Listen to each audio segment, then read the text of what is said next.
Welcome, everyone, to the second episode of our podcast, Motivate to Move. I am your host, John Lagroff. And I'm your co-host, Diane Interview. And today we have Kendra Wentzell. She is the leader of our running group, a fantastic woman, a wealth of knowledge, and everything that you would ever want in a coach. Kendra, welcome to our podcast. Well, thank you, John and Diane. Wow, what an introduction. Can you just give us a short bio, Cole's Notes version about yourself so that our listeners know who you are? Wow, Cole's Notes. I don't know if I can make it quite that short, but... Well, it doesn't have to be. You tell us whatever you think is relevant. Well, shall I start with the night that I went out with my dad and came home with my mom, or is that too far back? No, you go ahead. You go ahead. You tell us whatever you want. Well, I was conceived in New Brunswick in the back seat of an unmarked police car, but I was born on Prince Edward Island. But I guess technically that makes me a New Brunswicker at heart. Well, you're a Maritimer for sure. Yeah. So now, is that true? Is that absolutely a true story? I don't know. It's what my mother told me. She maintained it for a few years. So we'll just go with that because it's a good story. Grew up in Prince Edward Island till about age 11, moved to New Brunswick, finished school here, went to university in Halifax, settled in Halifax for a few years, then work brought me back to Moncton, and I retired in 2017 from the... Congratulations. Thank you. It's awesome. I was in gypsum, the magic mineral. That was what I did. And I'm married. Mark is my loving and very patient husband. And I have a son who's 30. His name is Ben. And I just love running. Wow. That's quite a bio. Well, yeah. So Kendra, we know you, John and I know you from the group, the Riverview Running Idiots. We're both members of that group. You are the founder of that group. Tell us how that happened and how did you come up with that name? Okay, so I've had people say that before, you're the founder, you're the leader or whatever, but I guess that's not something I'm exactly comfortable with. I was doing Learn to Run clinics in 2006. It went pretty good for a few years and then it went really quite good. And we happened to have a group one fall that got together and they had all signed up from work. And so there was quite a few of them. It was, they all knew each other. They all wanted to do this challenge together. And we did the clinic. It was 10 weeks. It was every Tuesday night that we were meeting. And when we finished, they were all so sad. They said, well, why can't we just keep meeting? Why can't we do that as a group? So that's what we did. We started meeting kind of weekly, and then Facebook came along, and a couple of people in the group said, we should have a Facebook page. It would just make things a little easier. And I said, that's great. We do that, but it's got to have idiot in the name. And I had just seen that online. There was a running group in the UK that went by Running Idiots. I can't remember which town it was now, but I just thought, that sort of describes us quite well, because all kind of hacks, nothing too serious. So, it had a nice ring to it, Riverview Running Idiots. So we said, as long as we call it that, I said, I'm in and I'll help. And it just sort of grew from there. So that's how. So we really owe it to that clinic group that were so keen and wanted to keep, the motivation going. That's great. Are any of those members or any of those people still members of the Riverview Running Idiots? Yes, absolutely. We have actually quite a few alumni, and you guys know quite a few of them. So Connie and, Lynn Barber has been around for a long time, and quite a few names there from Blue Cross, you'll notice. So yeah, we've got quite a few. That's a great story. It just, the group kind of built itself.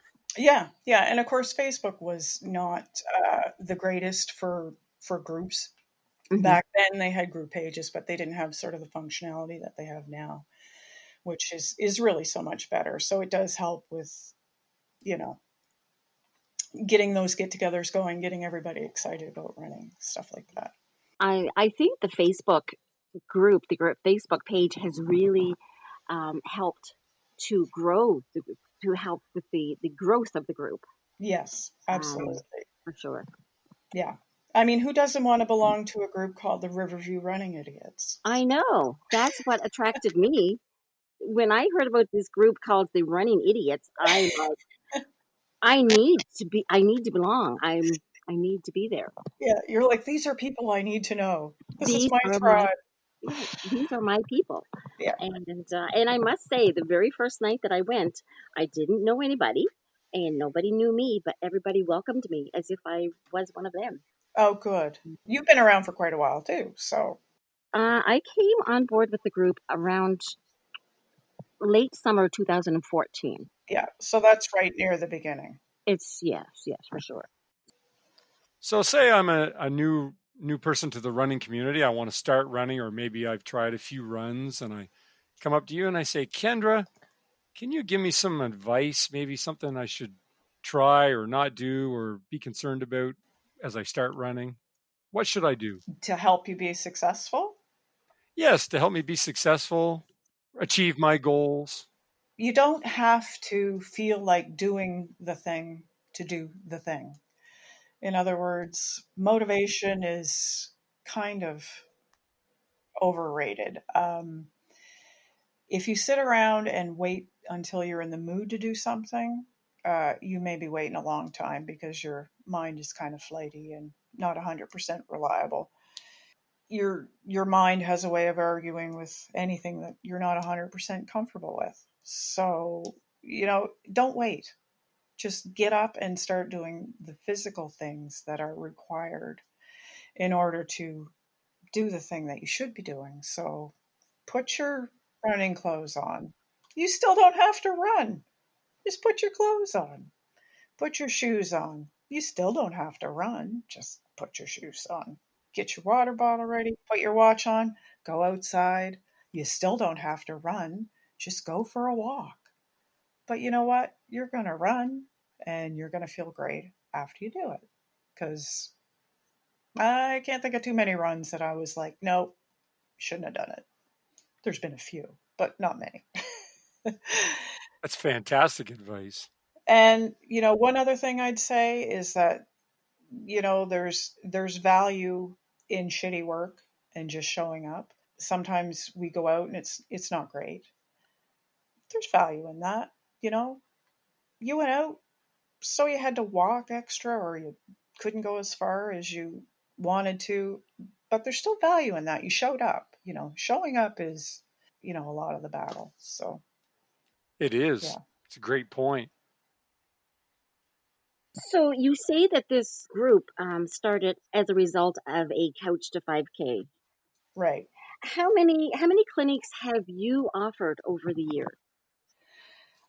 So that's probably more math than I can do with my fingers and my toes.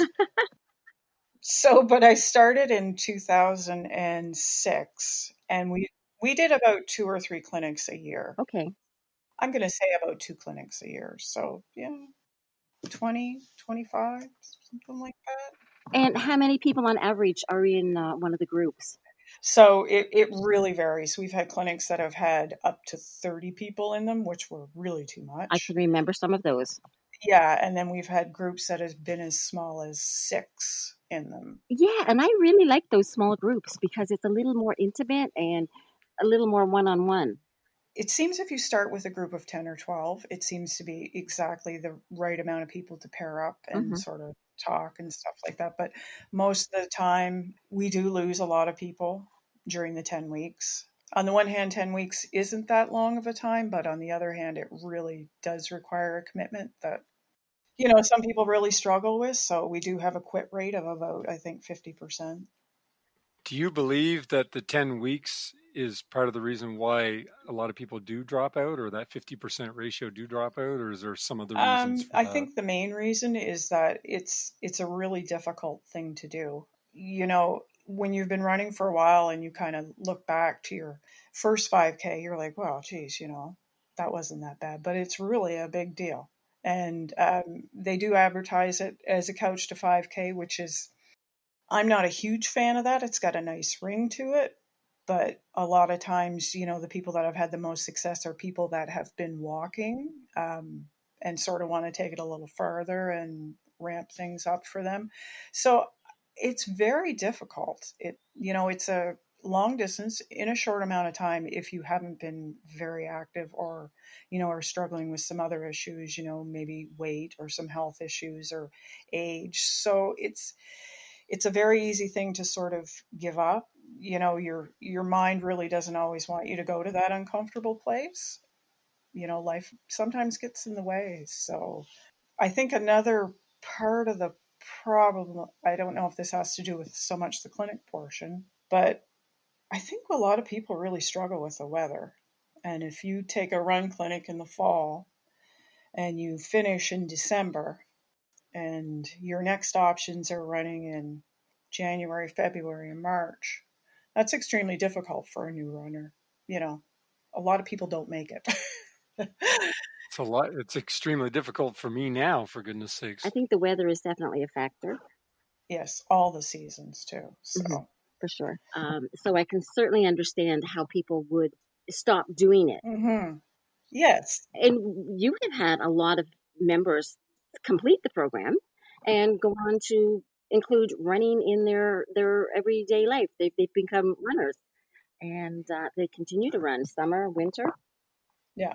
What would be your biggest accomplishment as a Couch to 5K coach? So the one thing I love about it and really does make me happy is the connections. I see people develop connections where there were there was none before. They kind of find a perfect mate for a running partner. They really support each other. They have a friendship. They do races together, and that gives me a lot of satisfaction. That, along with a few people that have at the end of clinics written me notes and said, this has changed my life. Thank you so much. Wonderful.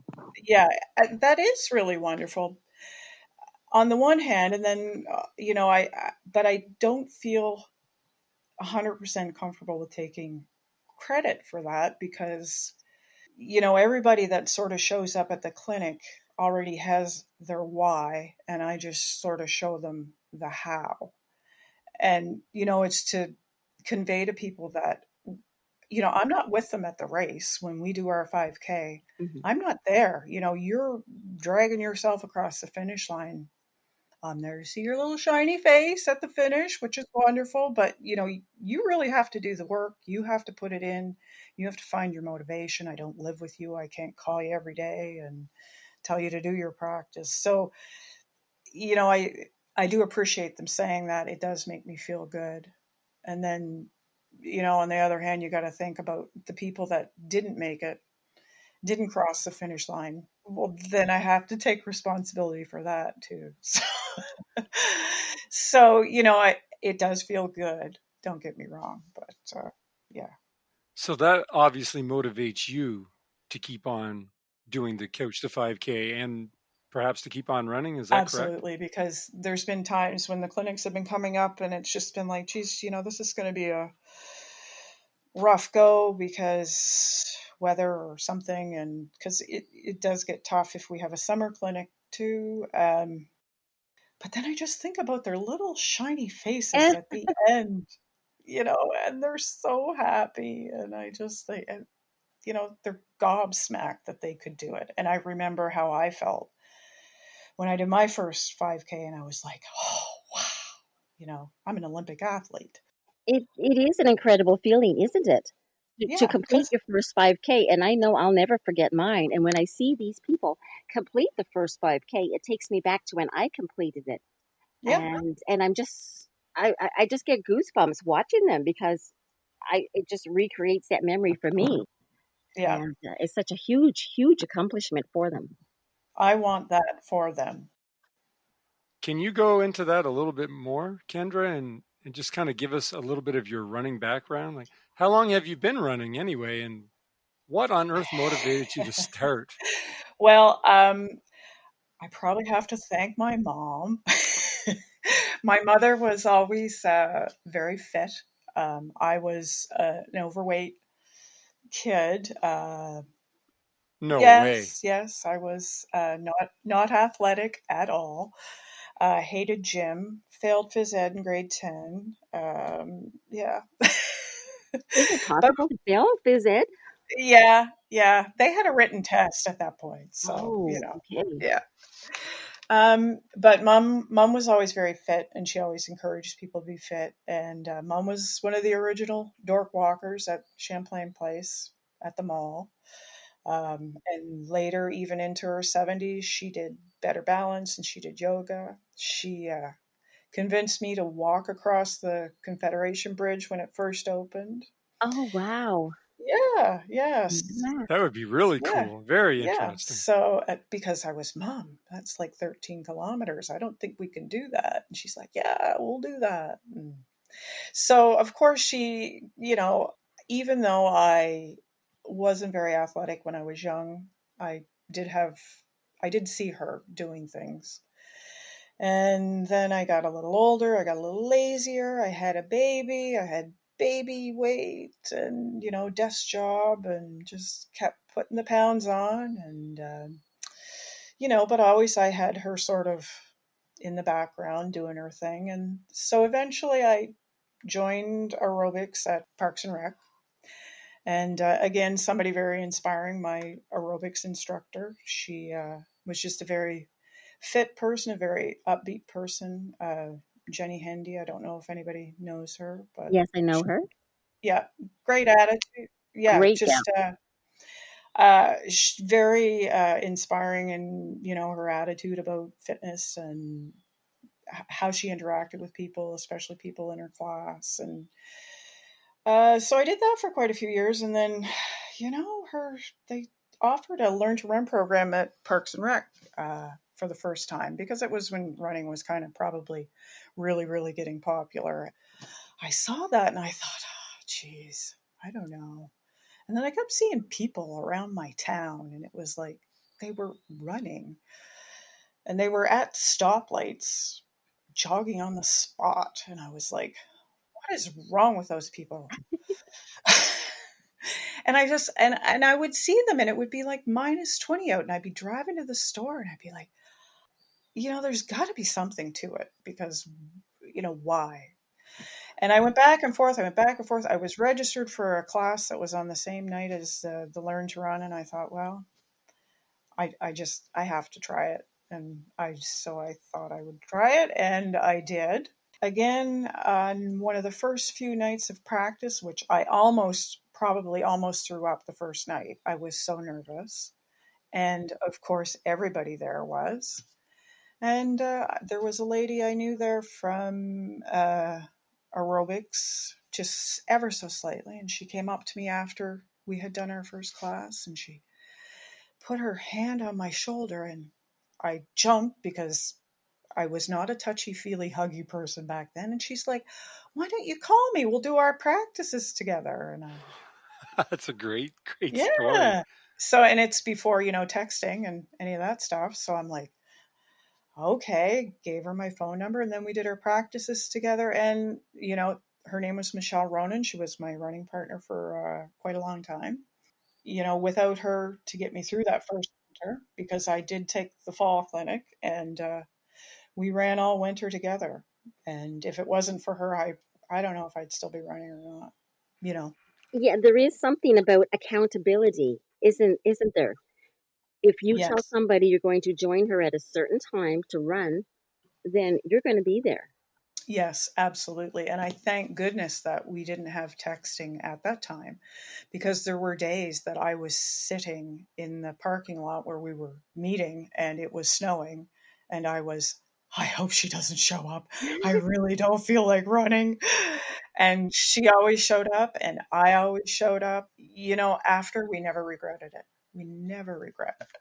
And she probably relied on you for support as well. It probably was Yes. mutual. Yes, absolutely. That's Absolutely. fantastic that the two of you were able to connect like that and keep going. Now, your husband, Mark, runs. Yes, he does. My husband's not a runner, but he's very supportive of what I do. Do you think that you would be a runner today if you didn't have the support from your husband? Well, that's a very interesting question. I'd like to think I would, just because I think I'd like to think that I was that tenacious about something that I really enjoyed. But I think it might possibly look a little different than it looks right now. It's different for every couple, but I at least know that he gets what I'm about, and he sees it all. So because I have had people in the clinic that their mates were not exactly supportive, Hmm. and even they had mates that were like, okay, well, it's a 10-week course, and then after that, they'll be done. And they want to continue running, and their mates really aren't that supportive. So I would have to say that it probably would look a little different, and it might be a little bit more difficult, to Hmm. always be out running. You wouldn't understand why I would be out like 3 hours running. Like, why would that, you know, even happen? So, Right. And I think my husband doesn't understand why I'm out there for 2 or 3 hours running, but he accepts that I do. And he accepts right, that this is good for me. And because it's good for me, it's good for him, right? right, because he's seen the benefit of it. For sure. For sure. Yeah, yeah. And I mean, it's not like non-runners can't relate, but I think some people do have a hard time with it. There's no doubt that some people have a hard time relating to runners. I have Yeah. discovered that more ways than one. But I want to get into a few more maybe personal aspects of the running. Just want to, I know that as a running group, we kind of engage in some, shall we say, inappropriate shenanigans, Yeah. but It's bad. yeah, what are some of your favorites? I mean, you've been there for a lot of them. What are your favorites? Oh, how could I even pick? I mean, it's just so difficult. And this is something that I love about the group, because most of the time when I come back from one of these odd events that we have, my cheeks are sore from laughing, because it's just some real weirdos. And our most recent one was the roll up the Tim to win. Oh my goodness. That was so much Yes. fun. Yes, that was kind of exciting, because that was at the end of a clinic, and the clinic was timed because I was traveling, and it was timed that it ended in the middle of August, and there was just no local races going on. And we decided, well, why don't we put on our own race? So we got a gantry, and we got some medals, and a venue for drinks and food after. And but we kind of needed a theme. And over the years, what I'll do is I'll kind of collect stuff for prizes and stuff like that, just put it in a bucket. And then when we have these get togethers, we can draw prizes or gift baskets or whatever. And one of the things that I had gotten, and I have no idea why, was stretch wrapper, like had a handle on it. And the thing was huge. It was for luggage. It was for wrapping your luggage. And I thought, well, it was right around roll up the rim to win. Why couldn't we put Tim in stretch wrap as like the last 0.1K of your 5K race? And he was not totally on board. I gotta tell you, I started talking about it, I think, in July, and he was just, yeah, no, that's, you're just, that's not happening. And, the closer it got to the date, it was like, yeah, Tim, we need you. So let me get this straight. You were going to take you took this stretch wrap and you Yes. actually rolled it around Tim.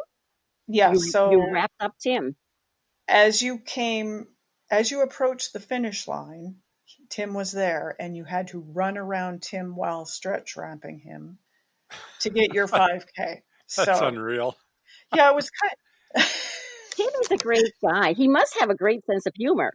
I know, because he also came as Colonel Sanders to the chicken run that we had, which, as you know, was run 2.5K, eat fried chicken at Sobeys, run 2.5K back. One year he came as Colonel Sanders, and I couldn't stop laughing. And It that was a was, great costume. He nailed it. yes, yeah. So the chicken run is fun, the beer run is fun, the hung run, one of my favorites. we were running one winter, and one of our other idiots, Dennis, somehow we got talking about trips to Winnipeg. And, and this is what's nice about running with people is you find out things that you wouldn't probably normally just in normal conversation. But he said that he had won a trip to Winnipeg. And I'm like, who wins a trip to Winnipeg? In Like, the winter, especially. yeah, like what did you even do? That is not And a prize. yeah, yeah. But he had won a contest at his school. He had done a diorama of the last guy that was ever hung in New Brunswick, most specifically down in Hillsborough, where Diane, that's where you're from. Yes. Mm-hmm. So, anyway, and I'm like, okay, so you've got a whole working hanging because it was like a mechanical. And he's like, yeah. So, so we should do a run about that. So we came up with, and when you ran at the end of the run, you got to hang Tom Collins, who was the poor lad's name, and the medals are handmade, really great, quirky. Sasha does a lot of our creative stuff, and even Dennis's grandmother did one year was a hatchet, and you know, so again, totally inappropriate for probably like general consumption, but just within our group, probably okay. It was a lot of fun. It's a lot of fun, and it's nice to get together and laugh Mm-hmm. because as grown-ups we do not play enough. Right. And we also usually, pass around the shoe. People put money in, donate it to a cause. So, you know, Mm-hmm. so we're not totally, without some merit and some good deeds. But it's always a little tricky, because we do like to work with Parks and Rec a little bit, but they like to be appropriate about things, and Mm-hmm. you know, we don't want to offend people, we don't want to hurt people's feelings, but yet we still want to be doing these kind of weird, quirky, fun things. So, I wanted to bring that question up on purpose because I want anybody that's listening out there to realize that just because you're moving and or motivated to move doesn't mean that everything has to be streamlined to streamline, like I'm doing this, nothing's going to get in my way. You can still have mhm, fun, you can do things and have fun. It doesn't have to be static or change things around and have fun. find what you love. Yeah, find what you love and enjoy it, and you can do it with other people too. It doesn't have to be such a terrible thing to be trying or doing. It doesn't Yeah. have to be that bad. It's just it's so scary to try new things, and I often think, well, what if I had just never tried? There's hundreds of people that I wouldn't know, that I would have never met, Right. that continue to inspire me. So you know, it's just to try. And it's always surprising that people, they're very, very scared, the first clinic, which I totally get because I was too, to convince people that the amateur running community is very accepting. I have never met anybody that said, oh, look at that person, they shouldn't be running.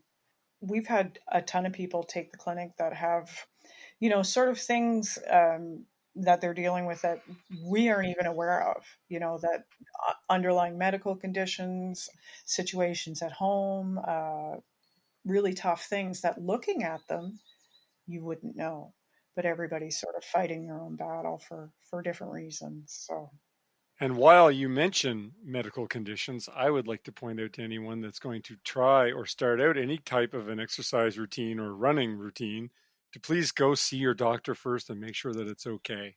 right, Don't jump into something without seeing your doctor. right. So, Kendra, tell us about this time, the classic burger last November. Oh, Yeah, yeah, you're gonna make me cry. we had a little get together, and the group presented you with a really cool gift. And I was there. I saw your reaction. You were absolutely floored. Yeah, I did the ugly cry. You, Well, okay, so what the wonderful people in the group did was sneak around surreptitiously over the weeks to make a quilt that is made from running shirts. Everybody, I guess, donated a different shirt from race events that they've been at, and stitched them all together on a quilt. The thing is huge. It's gorgeous. It's warm and cozy. I used it all winter. It's my napping quilt. And I just, you could have knocked me over with a feather. It's the best. What can I say?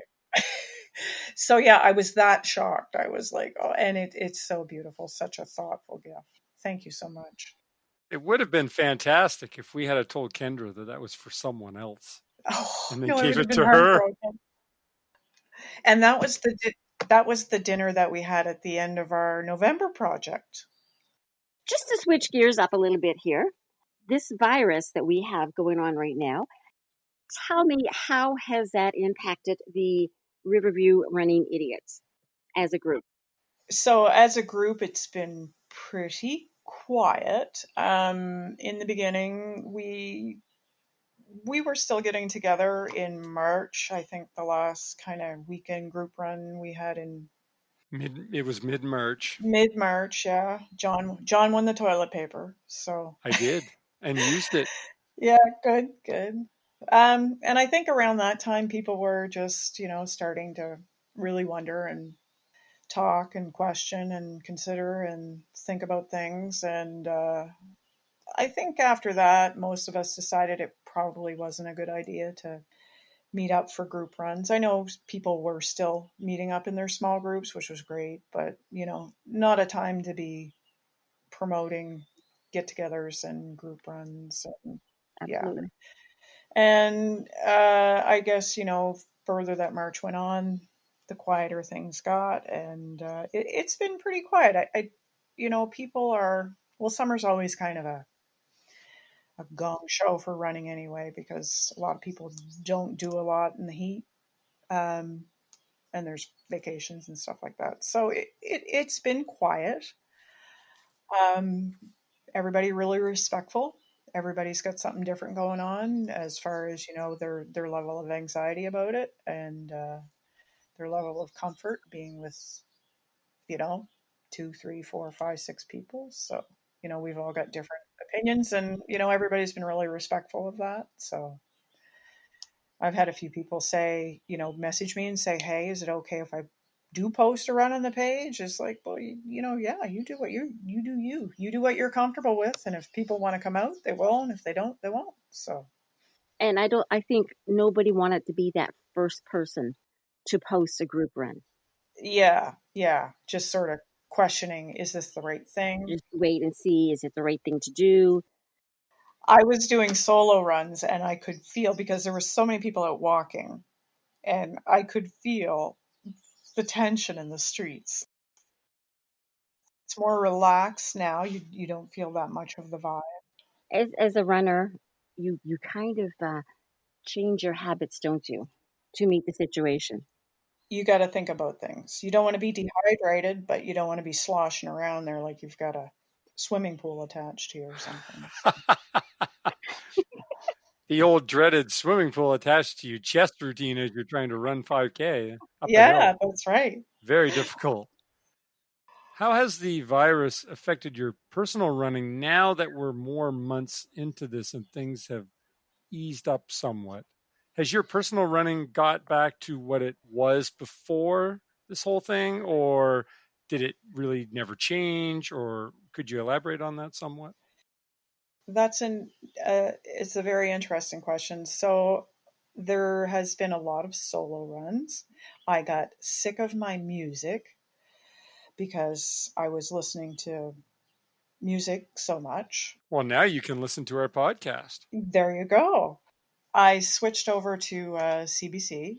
I loved CBC. I used to listen to CBC all the time, but sort of got out of the habit when I stopped working. So, yeah, I would say there's that. That was sort of talking about the virus 24/7 on the CBC for a while. So that even got a little bit old. But so there's a lot of kind of introspection and navel gazing going on while you're in this sort of situation. I wouldn't say I'm a huge fan of, great big get togethers of runners, but, small groups, I think that's great. And just wait and see what happens. So. Okay, so you just answered my next question, which was going to be, what does the future hold for the running idiots? And we've talked about this, a few people, of, what's going to happen, because one thing about life is nothing ever really stays the same. And it's funny, you have a dynamic in a group, and somebody leaves or stops running, or somebody joins, and things just change totally, because you can sort of get caught up in the fact that here we are and we're doing this, and isn't it wonderful, and it'll always be this way. But I think it's always going to be changing, and I think the virus has really kind of given everybody a pause, a step back, like, who do you miss? What do you miss? What do you want more of? And what can you do without? We're not getting together for our weekly run. And the clinic was canceled. And we're not quite sure when the clinic's going to come or when the next race will be. So, I guess it's a good time for introspection. I think there's so many great people in the group that there's a great opportunity for people to take the head idiot award, and there's quite a few people that quite often step up to arrange runs, post runs, come up with ideas, do gatherings, and that's what makes the group great. And everybody can't be that way, because we need all kinds of people. We need the quiet people, we need the cheerleaders, we need the organizers, we need them all. So I don't know if that answers your question. I guess maybe the short answer would be, I don't know. Well, no one knows the future, and there's no doubt that we are in times that just no one can figure out exactly what's going to happen. I would say that at some point we will get back together and have our group runs and get back to racing, but I'm afraid it could take some time. I don't want to be pessimistic on that, but I think that we should prepare ourselves that this whole thing could be some time in clearing up. And I do sense tension still out there, like when I post the Sunday runs. There's a lot of people that don't even comment that used to. Mm-hmm. So I sense that the tension is still there, and understandably so. I understand and I get it, because this is not something that you want to catch. I can tell you that. No, and there is a certain reluctance among a lot of the people that they just don't want to be with people right now, and they want to maintain their social distance just to keep safe. And I really respect that, and I understand that. I'm of the belief that you have to live your life to a certain degree. Yes, in the early initial stage, shut down, social distance. I get it. I totally understand. It makes sense. No one knew what we were getting into. Now we know a lot more about it, and we have better ways of treating it. I think we should move on slowly and carefully, and one step at a time, one foot in front of the other, and see where it leads. And I mean, it's to have compassion for what other people, are dealing with in their lives. If they have elderly relatives, things like that, or underlying medical conditions, it's going to be different for them than it is for other people. Oh, for So you sure. have to really respect that. So You have done destination races, Kendra. I I know you have, have. yes. What are your favorite ones? Like, can you tell us why they were your favorite ones? That's a bit of a tough question, because I love them all. My instinct is to sort of say the first one that was the first marathon that my husband and I did at Disney, because first of all, he's my husband, and then it's Disney, so like, how awesome is that? A win-win. Yeah. But we've also done smaller races. I did a 5K in Denmark that was Princess Isabella's 5K, and it was through one of their castles in Denmark, and it was just so beautiful. And Sounds so cool. yeah, yeah, and just the opportunity to see how the European some of the European races do things, which it's different, of course, and their whole kind of running demeanors and stuff like that. Which, and the races we do in Europe, it's also interesting that you only get your race shirt at the finish line, which I think is really good. Yeah, That's cool. yeah, yeah. That's when you get it, when you did your race. That's when you should get it. Makes sense. Yeah. So I like that, and yeah, it's just a different experience. So I really loved running in Denmark. Loved Iceland. We went to Iceland with the idiots in Iceland. It was a whole thing. That was a lot of fun. Beautiful, beautiful run. It was awesome. Vegas, we got married during the half marathon again. So that was fun, so love them all for different reasons. Really do. Well, I think that's a good answer. It's hard to single out one Yeah. favorite destination. It is a lot of added pressure to kind of travel and have an event while you're traveling. It kind of puts a whole different, you don't have all your stuff because you know what it's like on race day. You like to have access to everything. So, yeah, it's a lot of added pressure, but as long as you don't take it too seriously, it works out good. Which is the whole point of being in the Riverview Running Idiots, is not to Right, take things right. too seriously and have some fun while you're running Exactly. and socializing with people. It's the whole point of everything. Exactly. If you're not having fun, why bother? Do you have to prepare yourself mentally for any of your runs or races? Oh, How yeah. do you do that? So it's different for a training run than it would be for a race.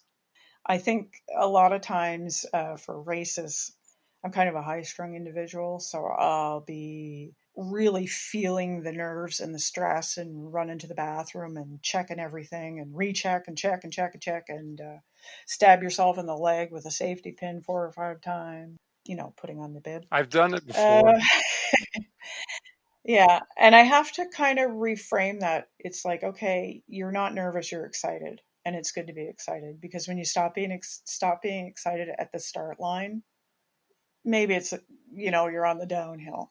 So just kind of reframe it as it's not nerves, it's excitement, and you're going to be tired, and it's going to be tough, and it is what it is. So and that's different than I think kind of a training run. And sometimes you just say to yourself, I'm going out for a long run. It's going to be really hard. It's going to suck, and then I'll be done. So, What a great answer. One of my favorite quotes is by the author Matt Fitzgerald, and he says, "A bad run is just a different type of a good run," which sums up what you were just saying. That not all, sometimes a run just sucks. and that's when you're getting a lot of your mental training, really, Yes, to suck it up. I know that our listeners out there want to know, what is your favorite beer? I mean, we want to know. I know you drink beer. I've seen you do it, and you'll drink God, yes. probably, a little bit of everything, right? But do you have a favorite so that we can try it out and see what we think of it? Well, typically, whatever one that's in my hand, I'm fairly fond of. That's the best one. that's a Um, great answer. It is. I think we should just leave it at that. No, go ahead. I'm going to say I'm fairly fond of Shock Top.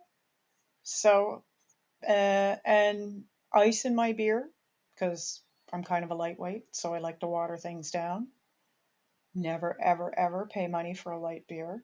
That's just my philosophy. You're paying more money for less beer. Water it down yourself. That's great advice. I just want to know what advice Kendra today would give to a young Kendra. I would say, so you're how young? Like 18?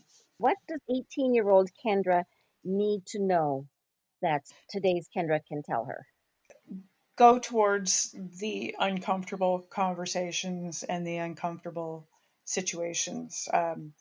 Instead of retreating and kind of protecting yourself from difficult conversations, difficult interactions, go towards them because it always feels good to kind of conquer that. Talk to the people that you're having issues with, face them head on. Go towards it instead of away from it because it just gets worse the more you kind of try to walk away from it. So, That's very true and well said. I know in the running part of things, I do not fare well doing these trail runs, but I do them anyway because I don't fare well at them and I don't even enjoy them that much. That's why I do them. As silly as it sounds, that's why I do it. It's a challenge. it makes you feel like you've overcome something and you're better for it. Yeah, yep, that's correct. It just feels even that much more fulfilling when you finish something that, this is not really the funnest thing in the world for me, but hey, I managed to pull through and finish it. and I'm still sort of standing after 50K. Yeah, you did the hard thing. You were more than standing. You do great. Kendra, is there anything else that you wanted to say, go over? Any wisdom you wanted to bring upon us or tell our listeners? Or I always like to say regret for the things we've done can be tempered by time. It is regret for the things that we did not do that is inconsolable. I always remembered that. And when I think about the runs that I missed because of this, that, the other thing, just a bad attitude, or, you know, I think that, you really got to go while you can because life is short. So, and at that, in the interest of time, we'll call it an interview for now. Kendra, we want to thank you very much for being our very special first guest on Motivate to Move. Thank you for coming, and we hope to have you back soon, perhaps on another interview, and maybe we'll come up with some different questions for you. What do you say to that? awesome. Thanks you guys so much. Well, in the interest of time, I think we're going to leave it there. I am John Lygroff, and for my very special guest, Kendra Wentzell, and my co host, Diane Trites, we'll see you next time on Motivate to Move.